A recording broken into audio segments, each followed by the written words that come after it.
Today we're looking at movements of the spine. How well you can move and control your spine affects so many different things. It can affect whether you feel neck tension and discomfort. It can affect your upper back, whether your upper back feels stiff or not. It can affect your lower back, whether your lower back feels comfortable in everyday life. It affects your breathing, your posture, and just your general easefulness in everyday movements. So the first thing you can do to really work on and improve your movements of the spine is to start to become more aware of it, and in particular the different sections of the spine and how they move. So we're going to start today sitting down. You can be sitting on a chair if that's more comfortable for you. I'm sitting on a block and a blanket here to lift my hips up a bit. And then just find the position where you feel like your pelvis is straight, your sit bones act as the base, and you feel like you can sit tall. And then you can either close your eyes, which can help you to focus on what you're feeling, or lower your gaze down to the floor and just let the side vision go a little bit fuzzy so your eyes are relaxed. And then from there, just take a couple of breaths so you can start to feel your body awareness, you feeling movement in your body as you breathe.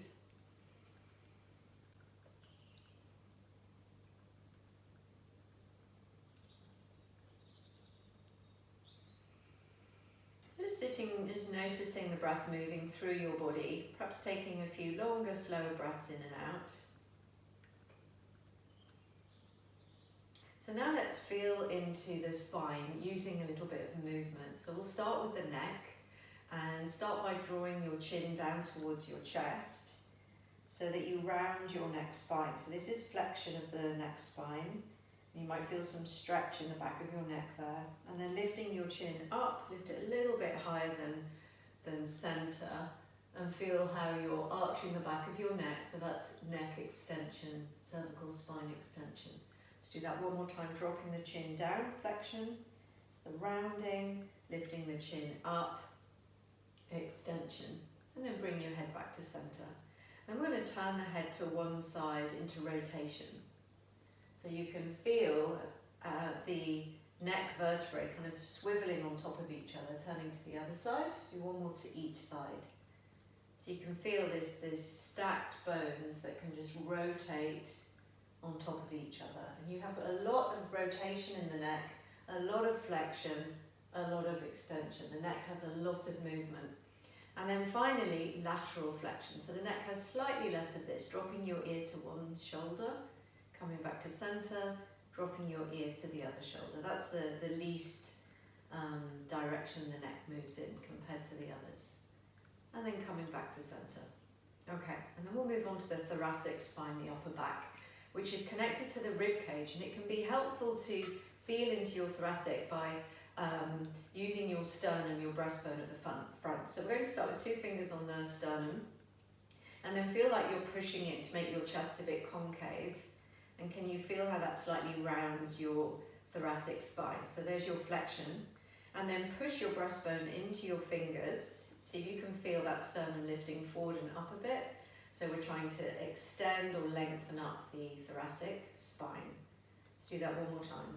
Curling in a little, for flexion, lifting up, lengthening for extension. We're just trying to isolate, just small movements, just a sense into this area. Okay, then you can bring your hand down and we'll move into thoracic rotation. You could put your hands on your ribs if that's helpful. Just think of the entire rib cage turning to one side. So now those thoracic vertebrae are rotating on themselves. Back to center and rotate to the other side. And this is an area where we can be stiff, and we do a lot of this rotation in yoga to get this moving, which helps good full breathing as well. So just noticing how it feels to isolate this upper back area and turn.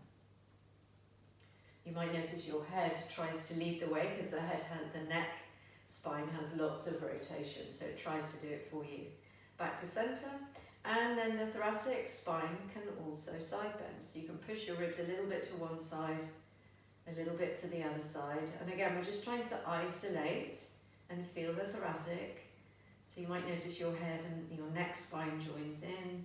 We're just feeling for that movement of the upper back. Okay, let's move down to the lumbar spine. So at the end of the ribs, between the rib cage and the pelvis, that's your lumbar spine. So to flex it, you can tilt the pelvis so that your hips kind of roll back, and then you'll feel your lower back rounds, and then move forward and feel your lower back arching into extension. Rolling back, that's lumbar flexion, and forward, lumbar extension. And the lumbar spine has the most extension, which is why we tend to end up arching in the lower back in a lot of movement, because it's easier to do than in the upper. And it has a fair amount of flexion back as well. Okay, and then just try side bending your lumbar. So that's feeling more the waist area going to one side. It's a little bit harder to isolate when we're sitting down. And then over to the other side. And then we'll do a little bit of a rotation, just feeling that lower down. So the lumbar spine has less rotation than the thoracic. But just try, see if you can feel some movement of the lumbar spine rotating.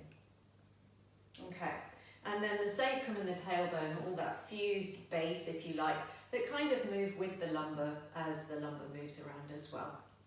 Okay, so there's just kind of separating out the sections of the spine, moving them around, and it's a really good practice to just tune into your spinal column, tune into all the different ways it moves, and really feel it, and that helps you then to control each section in your movement. So we have to practice feeling them and connecting the brain pathway to those areas to be able to control them.